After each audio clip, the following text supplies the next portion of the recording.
Welcome to VLGA Connect. My name is Catherine Arndt and I'm the Chief of the VLGA Connect studio. I hope you enjoy today's Connect episode brought to you by the VLGA, the national broadcaster on all things local government.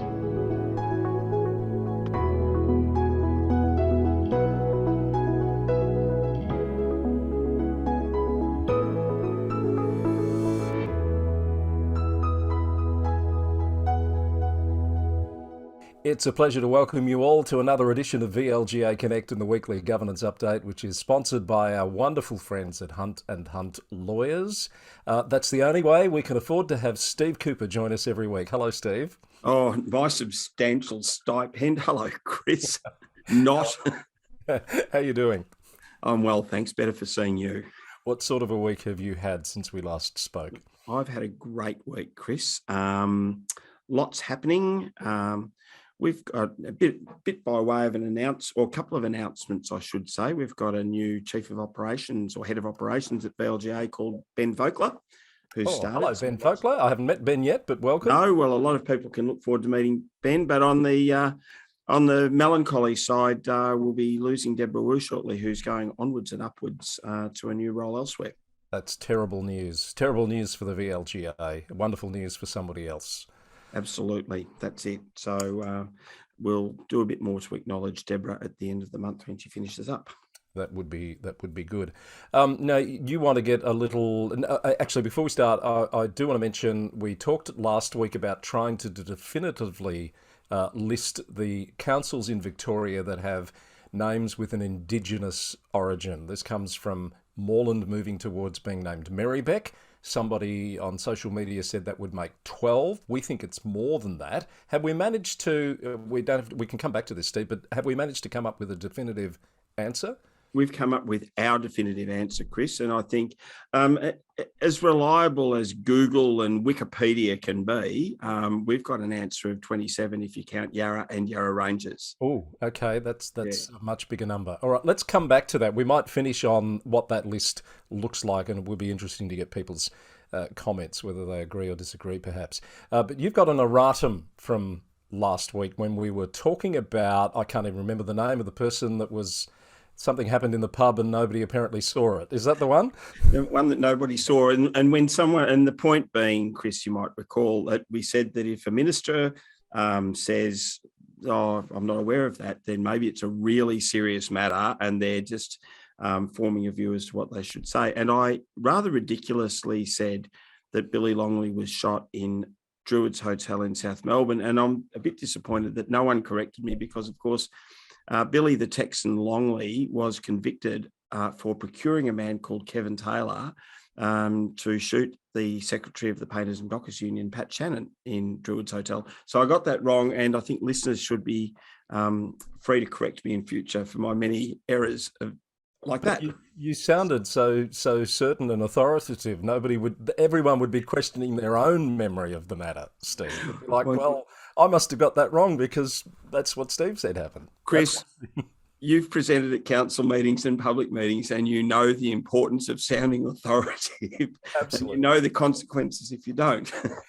In that same discussion last week, you introduced the figure of Knuckles McGillicuddy, and you know our JLF in the studio has too much time on his hands, is all I'll say, because he made a trading card, or he found a trading card celebrating Knuckles McGillicuddy. Not only that, but JLF from the old country has made a Scanlon's footy card. So and I thought just the icing on the cake was using the Brisbane Bears logo. So I'm presuming people are looking at that, and props to JLF. That is stellar work. JLF sent that through once the episode was edited, and it took me a couple of days to actually go back and look at the attachment. And what jumped out at me, Steve, was, as you can probably see up there in the top left-hand corner, the VLGA Winky Poppers, and that just had me giggling for days. Well, I just wonder, we should trademark it because, the AFL is always looking for expansion teams. Yeah. And that could be an idea. Look out for the Winky Poppers. All right, that's your erratum and a little bit of nonsense. Let's get into some of the week's news. You've probably been following the story that's been playing out in the daily newspapers to do with the City of Melbourne CEO Justin Hannay. The news broke that Justin had taken anonymous donations for his participation that was to have occurred in 2020 in the Sydney to Hobart yacht race. That race ultimately was cancelled due to COVID concerns.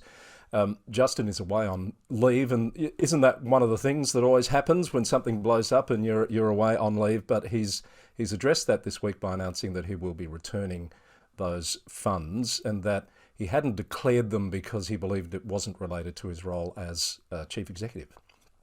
Yeah. So I think I got the sense that Justin was, both in terms of the relevant declarations and attending to anonymous donations, that he was going to deal with it. I think with the benefit of hindsight, Justin might not have gone down that path.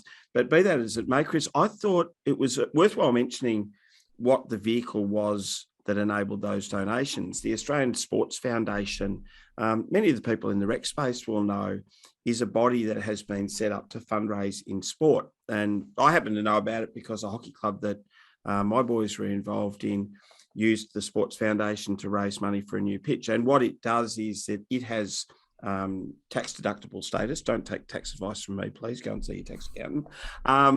And allows people to donate for a cause. Now, you would sort of normally presume that the cause would be, for a club fundraising for better facilities or something like that. So, this is maybe in the category of just because you can, maybe you shouldn't. And probably the odium is around the fact that there are, legitimate charities that really do struggle to find donations. Absolutely. And the other thing I took from that is you're not a tax lawyer, Steve. Or tax accountant, or actually knowledgeable about tax at all, except I do know that the Australian Sports Foundation has some sort of status under the Tax Act. Okay, all right, we'll take your word for that. Another follow-up story, as we intimated last week, as we expected last week, Ipswich City Council revisited, this is Ipswich in Queensland, its controversial decision to rename a road and a bridge after a former mayor. The media reports always call him the disgraced former mayor, Paul Pasali. They have reversed that reversal of the original decision, which means the name won't be going back onto those assets.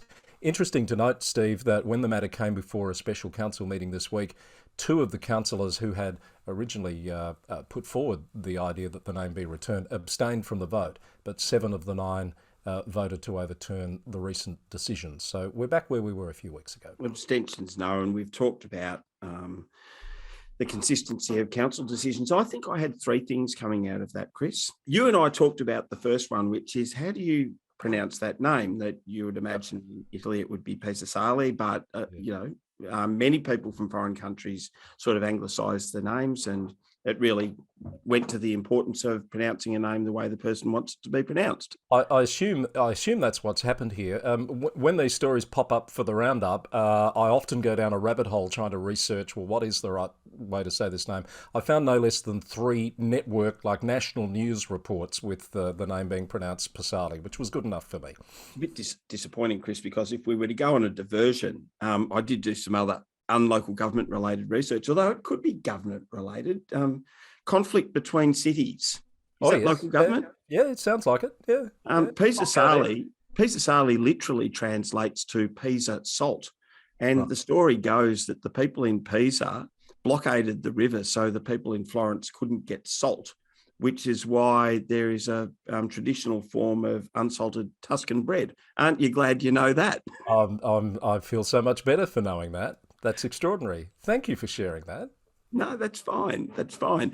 So the pronunciation and the unsalted bread, the 2 things. You said there were 3. What's the third one? Well, I think the important one, Chris, is just to restate what we said last week. Councillors, can you please, once you've made a decision, make that the decision. That should be your objective to in support of good governance. Hallelujah.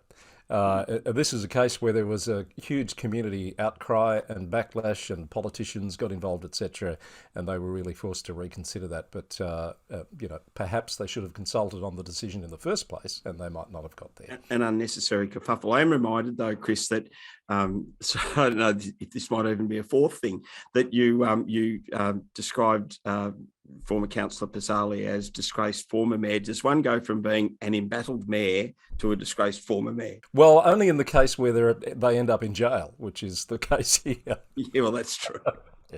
All right, let's move on. Not to make light of that quite serious state of affairs. Back here in Melbourne, there's a Supreme Court case that we've become aware of through the press today involving Stonnington Council. Steve, now my understanding of this, and I think you've read it a bit more closely than I have, is there was an arbitration ruling about a particular councillor. That councillor is now appealing the legitimacy of that ruling in the Supreme Court, which could set all sorts of interesting precedents. Yes, so go to page 2 in the Age today, Chris. And yes, so Councillor Alex Liu has apparently launched a matter in the Supreme Court, according to the Age. And the respondent, if you like, is the arbitrator, Yehudi Blasher, who also recently wrote the Monitor's report into Yarra City Council. And I would imagine that that's a case that will have a whole lot of local government eyes watching. Yeah, I feel another discussion with someone from Hunt and Hunt coming on once we find out what the end result of all of that is. We've got a sense of the timing? None whatsoever, Chris, but these things don't tend to happen quickly, so we could be months away. But I think from a layperson's perspective, there would have been a sense that the Act gives considerable power to an arbitrator to arbitrate. And I understand that in this case, Councillor Liu's taken issue with a directive to stay off social media, but potentially amongst other things. So we'll be watching that space in terms of the power of the arbitrator to do just that. All right, another one to go in the watching brief file. A little bit of news happening this week on the CEO front, Steve. I know Alpine Shire have scheduled a special council meeting for this evening at 4:30, and that is to appoint a CEO. They've made that very clear. That's the purpose of the meeting. So we'll stand by to find out who the next CEO of Alpine is after Charlie Bird, and Alan Clark has been acting in that role since May. I think Alpine Shire could have had that meeting a day or two ago, Chris, and that would have been considerably helpful. But anyway, I know. How do we get the sector to take into account the recording schedule of the governance update when they set such things as, special council meetings? I mean, is that too much to ask? At least they called it a special council meeting, Chris. That'll keep you happy. Very, very much so. And Darebin has a special council meeting scheduled for Monday. I'm just surmising that could have something to do with the appointment of a CEO, because they're due to resolve that issue any tick of the clock. We'll watch this space as well, but no doubt about it, we'll discuss it next week on the governance update, Chris. Very true. Yes. In other executive news, we want to send out our best wishes to Sarah Harbidge, who has now relinquished the role of Executive Director at Local Government Victoria after holding that down for a number of months, and has gone to a new role, I think, in the biodiversity space within the public sector. My mail is that Colin Morrison is back as the Acting Executive Director, which is wonderful to see him back in that role. Two things there, Chris. Yeah, so Sarah's gone off to DELP, Department of Environment, Land, Water and Planning, as you say, in biodiversity. And the name Colin Morrison will be very familiar to people in local government. So good luck to Colin in that role. And I look forward to our next conversation. And as we've said in the past, there's currently a recruitment process going on to appoint the next executive director on a more permanent basis, shall we say. So another one that we're waiting to hear about the outcome from. Some other stories of interest, Steve, that I might just throw a few at you and get your initial reactions. Yarra Ranges and Mornington Peninsula have this week moved forward with their suggestion that they should have a new status as peri-regional councils. And my take on this is that they believe they're being disadvantaged because they're sort of in a betwixt and between space, not necessarily those really fast growth councils. They're green wedge or similar. They can't get the full benefit of the regional funding programs or the full benefit of the metropolitan funding programs, so they're looking for a new category.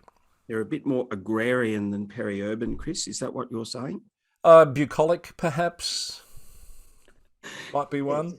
That could be one way. But yeah, look, it's a funding question, and good luck to them. And I believe they're not the only councils that might be so affected. So we've got another watch this space, but quite particular needs. And interestingly, two councils that were hit very hard in the storms last year, and probably really feeling the funding pinch. Absolutely. All right. So we'll wait and see. I've had no sense of what the government might think about that, and that's the upshot at the moment is they've written to the state government and are looking for some support for that notion. Here's one that I know caught your eye, Steve, and you might know a little bit more about this than me. There was an incident at Lismore City Council in New South Wales this week where someone turned up in a koala suit and asked to participate in public question time, or whatever the equivalent of is at Lismore. But I don't think they said very much. No, the point of it being, Chris, that part of the debate was that the koalas don't have a voice. There was a very contentious development where the proposal had been sent away and a revised proposal had come back, and those speaking for the koalas were still not happy with the revised proposal. And I think the person wanted to make the point that koalas don't have a voice and sat mute in the speaker's chair when asked to spend up to 4 minutes of questioning. And I think at the 1 minute and 17-second mark, the mayor perhaps suggested if the speaker wasn't going to speak, then the local law offering 4 minutes to speak became moot, if you like, and asked the koala to vacate the chair, which caused a bit of ire amongst the koala's supporters. Yes, I could see where that was going. I do believe it might not have spoken, but it did eat some leaves while it was sitting there. I understand. That's terrible. I can't believe you said that. Well, it's. I'm just looking at it from the story. All Burraby wanted to do was have their say and eat some leaves for their allocated form. Actually, you're quite right. You're forgiven for relaying this from the story. Can I just suggest, Chris? I'm a bit torn on this, but I think there's a lot of issues that councils deal with where people have strong views and they think they're on the side of right. I've probably got a short fuse, I think, in terms of stunts in council meetings. Really? I'm so surprised. Who would have known? I think council meetings should be for well-informed councillors to come together and to make a decision. So, look, props to the koala for imagination. And I think a really difficult situation for a mayor to diffuse that situation without, starting a bushfire, if you like. Yes. It begs the question, with councils currently reviewing their governance rules, one of the triggers for that being the new requirements around virtual attendance, has anyone actually looked at our governance rules to see whether you are actually required to speak if you're given the opportunity, or can you sit in a Victorian council meeting and be mute? There are governance managers across the state, Chris, currently thumbing through the well-worn questions and submissions section of the governance rules, because we know that they, review your governance rules. That's where all the action is. And I think putting something in place to actually require an actual question. Yes. All right. It's probably in there, but I just thought, hello. There could be a bit of vagary on that point. Yeah. Wingecarribee Council's been sacked this week, Steve. No great surprise, I don't think. They've been replaced by an interim administrator for some time now. But the public inquiry report is out, and the local government minister in New South Wales has acted very quickly to terminate the office of those councillors. Chris, who's the interim administrator? Viv May, PSM. The former town clerk or CEO at Mossman Council, who's been pretty strident in his commentary regarding what is now the former council, the formerly embattled council, Chris. Yes, the formerly embattled and now the no more. So what the minister has said is that Mr May will stay in place until the next elections, which are September 2024.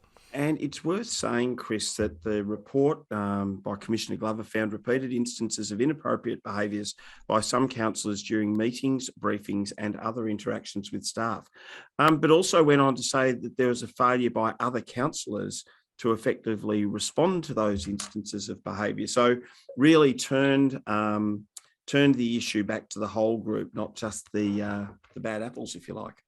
There, people might wonder why we look interstate for some of these stories, but there are lessons and insights from all of these experiences that are happening across the local government sector more broadly, aren't there?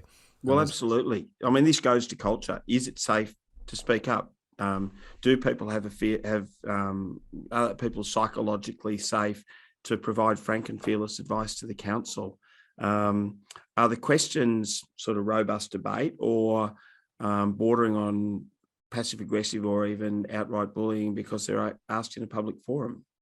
Is the officer able to respond? Because it's pretty easy to sort of cross the line there, Chris, if attention's not paid. Okay, to South Australia, where there are local government elections coming up later this year, with nominations opening next month, the 23rd of August, and the close of the electoral roll is at the end of this month. Some stats have been released about the gender ratios in South Australian councils, and the Minister, Jeff Brock, has used those stats to call for greater diversity. This is not a new message. We've been through this here in Victoria with some success. A bit of a way to go in South Australia, where of the 68 councils, 37% of mayors and 21% of CEOs are females, and only 10% of councils have both a female mayor and CEO. I'm not sure of that last stat in Victoria, Chris, but I am aware that the percentage of female mayors in Victoria is about 44%, about the same percentage as the proportion of female councillors. And the 10% of councils having both a female mayor and CEO, you would imagine that statistically, if it was 50-50, that number would be 25%. Yeah, and I must have a look at our stats, because about 30%, give or take, of our CEOs are female. And as you say, about 44% of mayors are female. So you'd have to think that number's higher than 10%, but it doesn't necessarily follow. No, I mean, even at those numbers, Chris, statistically, it could still be zero. But correct. Yes, statistically, you are right. All right, so that's South Australia with elections coming up. I think elections coming up in Tasmania as well. This year. So we'll keep an eye on that, of course, and anything relevant we'll share with the audience. Let's go back into New South Wales just briefly before we give you a bit more Victorian news this week. The former Mayor of Bathurst, Bobby Burke, you might remember we raised this some months ago in relation to allegations of blackmail. He's going to face trial after pleading not guilty to blackmail, and there's another individual that is also on trial over similar charges there. Oh, now the ones involving former Mayor Burke relate to an allegation of an anonymous letter demanding that a councillor resign, or otherwise details about her mental health would be exposed publicly, as reported by the ABC, Chris. So I would have presumed they are at the serious end of charges. Yes. So in this case, the mayor is a former mayor. I'm not sure we should probably not be using the word disgraced at this point, but certainly there are questions around the conduct here, because one of the charges is misconduct in a public office. Another is of blackmail, all allegations at this point. And as I said, he's pleaded not guilty. So that will come before the Bathurst District Court in September. And we'll keep an eye on that one too. Important point, Chris, that it's up to the court to determine guilt or otherwise. And we can only report the allegations at the moment. Very true. All right, a bit of news out of Victoria this week, and with the state election looming, this won't be the last time we report one of these examples. Paul Mercurio, councillor at Mornington Peninsula Shire, has gone on a leave of absence effective this week as he's contesting the seat of Hastings as a candidate for the Labor Party. It's an interesting one, Chris. Have you set up a page on the local government news roundup in relation to councillors standing for state election? No, I have not, Steve. I possibly could. Let me think about that. I'll take that one on notice. Well, I can only that I'll add a couple of extras, because former Bass Coast Mayor Councillor Brett Tessari and Swan Hill Mayor Councillor Jade Benham have both nominated for the National Party. And of course, Moreland Councillor Oscar Yildiz has been very public in his intention to stand as a candidate for the Victoria First Party, I believe. And Kim O'Keefe in Shepparton on a leave of absence to stand for the Nationals. I didn't know about Jade Benham until you told me today. So, as I say, I'm sure they won't be the last. No, not at all. But we've also had a councillor departing, Chris. We have. Councillor David Viz has resigned from Bullocks Shire Council. That's going to trigger a by-election. I haven't seen any notice about when that by-election is going to occur. My understanding is Councillor Viz had been on a leave of absence, and it's not the first leave of absence, and he's given the reason as personal reasons for resigning with immediate effect. And we congratulate him on nearly 6 years serving his local community as a councillor. And we know, Chris, that the councillors in places like Bullock are available to their communities for a fair proportion of the week. It would make that 20-hour-a-week job of a councillor probably an understatement. So I think well done to David Viz for the service he's provided to Bullock. A story a bit related to what we were talking about a couple of stories back. Brett Tessari has, as you said, Steve, indicated he's standing for election at the state election as a Nationals candidate. As a result of him stepping aside, a new chair was required for the Peri-Urban Council's Victoria group. That's an advocacy group that is looking for better results for those fast-growing fringe suburbs that are adjacent to the metropolitan Melbourne and Geelong areas. The new chair is Councillor Moira Berry from Moorabool Shire, so congratulations to her. Yeah, congratulations, Councillor Berry. And sort of an interesting kind of byplay, I guess, in the sense of what is peri-urban and what's peri-rural. Yeah, or peri-regional. Peri-regional is if Bass Coast is peri-urban, around Wonthaggi, Phillip Island. Yeah. But they're certainly fast growing. There's no doubt about that. My head's starting to hurt just thinking about it. It is. Steve. Let's let somebody else worry about that. Let's move on. All right, a couple of stories from the news that I think are worthy of note. Councillors at the Blue Mountains Council in New South Wales have opted this week to not take their due increase. So the Remuneration Tribunal said they could have a 2% increase. They have determined to divert that increase, it's worth about 35 grand, towards local road repairs, which is a nice gesture on their part, I think. Yes and no, Chris. I think... Why do you say no, Steve? I say no because I think that there is a real risk if there becomes a community expectation that councillors hand in their allowance, that people will think that the allowance is somehow not deserved, and also that some people who might, but for the allowance being at that level, not be able to stand for council. Yeah. So I think it's just... If an independent body has set the allowance, I think it's nice just for councillors to take it. Look, if a councillor wants to privately donate it, I suppose go right ahead. But I think a council is not a local community group or sporting club, and the leadership role for councillors is significant and should be recognised accordingly. So yeah, you make some good points. I note in this case it was clearly a unanimous decision, and I can only surmise that current circumstances with floods and lots of challenges have played a factor in their decision. Oh, I think there's been a lot of natural climate issues have affected Blue Mountains, and there's no doubt that would certainly be at play. So I guess I'm making a general point, not being necessarily critical of them, that there is a risk of devaluing the role of councillor, Chris. That's good, Steve. That's a bit of controversy. Thank you. Oh, let's have some people writing in. That'd be good. Yes, indeed. All right, councillors behaving badly. Unfortunately, it happened, Steve. You might be shocked to hear this. Here's a couple of stories that I think we should make mention of. In Adelaide, a suburban councillor has been found to have breached the councillor code of conduct after sending a message request to a teenager in relation to her photos in which she's wearing bikinis. The message was sent from a councillor Instagram account. The teenager made a complaint to the council. It's Burnside Council in this case. They conducted an investigation, including a cybersecurity assessment, and found that he'd breached the code of conduct and have recommended that he issue an apology and, where have we heard this before, undergo social media training. Oh, for heaven's sake, Chris. I don't know that I have a response, particularly when I read that the councillor told the ABC that the matter was a misunderstanding and the message was not intended for the complainant, but he couldn't recall who it was intended for. And I just find it an easy mistake to just put a comment under a photo, which wasn't the photo you meant to put a comment under. Yeah. Probably happens all the time.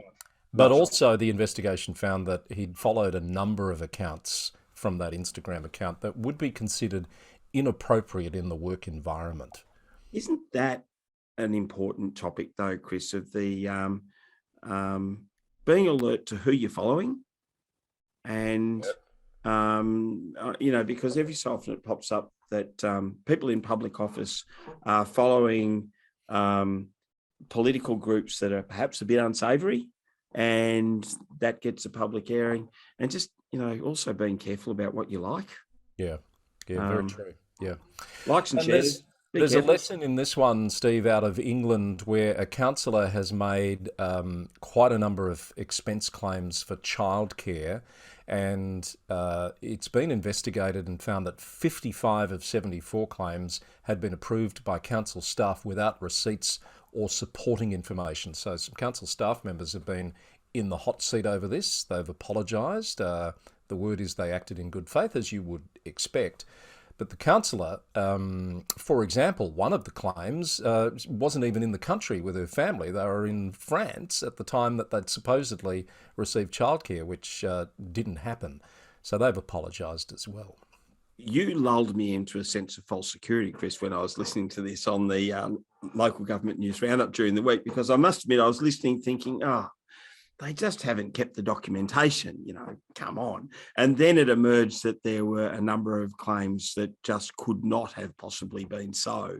And I'm reminded, in fact, not so much recently, but how easy it is for council staff to be put upon, if you like, that, look, I know you've got those rules, but, you know that I used the childcare, or that I went to that meeting, or whatever it happens to be. And we have those internal controls for a reason, apparently, Chris. Absolutely. And that's the sort of stuff that audit committees look at these days, or should.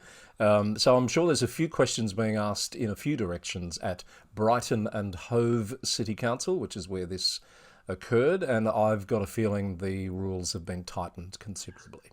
Well, on that one, Chris, you might recall there was a VAGO report back in July 2019 on this exact topic, and one of the key findings of VAGO was just shortcomings in the presentation of documentary evidence of the expense.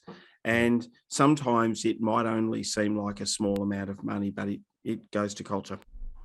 That brings us to the end of the list bar, talking about the list of councils that we believe have names with Indigenous origins. I know this is a bit of a cat among the pigeons conversation, but Steve, where have you landed with your 27 you were telling us before? So do you want the names, Chris? Yeah, let's go through them. Oh, look, let's go. And in fact, can I give props to Tony Rownick of Hunt and Hunt, because he was on the comments very quickly and had a pretty good strike rate. There was one that we crossed out, but you'd have to go and read his comment for that. I'm not going to go any further there. Ballarat, meaning resting place, and Nillumbik, shallow earth. Yarra ×2, if you count Yarra Ranges. Banyul, Warrnambool, Gannawarra, Burundara, Dandenong, Maribyrnong, Maroondah. Darebin, Yarriambiack, Bull Oak. I'm drawing breath, Chris. Karangamite, Wangaratta, Murrindindi, and in Tony's words, of course, the delightfully named Tawong, meaning go away. Right. Then, but there's more. Yes, because we're up to, I think, I've lost count. 18. Oh, about 19, I think, maybe. Yeah. Then we've got, I went away and did a bit of research and found Borbor, Benalla, Cadinia, the Colac part of Colac Otway, Geelong, Mildura, the Moonee and Moonee Valley, Moorabool and Wodonga. Well, that sounds very reasonable and believable to me, Steve. That's a lot more than the 12 that somebody suggested, unless, it just occurred to me, unless they're talking about 12 Indigenous named councils in the metropolitan area. Look, could be. And some of them, I think, for example, Geelong is a derivation of an Aboriginal word, though not quite pronounced correctly, but for completeness, it was better to include it than not, I suppose. But happy to take any feedback from others who might know better on these topics, Chris. Yes, would love to hear people's thoughts, and thank you to Tony Rounick for his efforts. I think last Friday night, after he watched last week's episode, he sat down to work all of that out. So it's greatly appreciated, as is the sponsorship that the Hunt and Hunt Lawyers team provide to the VLGA, so that we can bring you this nonsense week in, week out. So thank you, Tony. Steve, any parting thoughts? No, none whatsoever, Chris. Okay, all right. Well, we'll stop right there then. Thanks, everyone. See you later. Hooroo. Seriously, thank you for listening and watching, and we'll be back with more VLGA Connect in due course. Have a great weekend, and bye for now.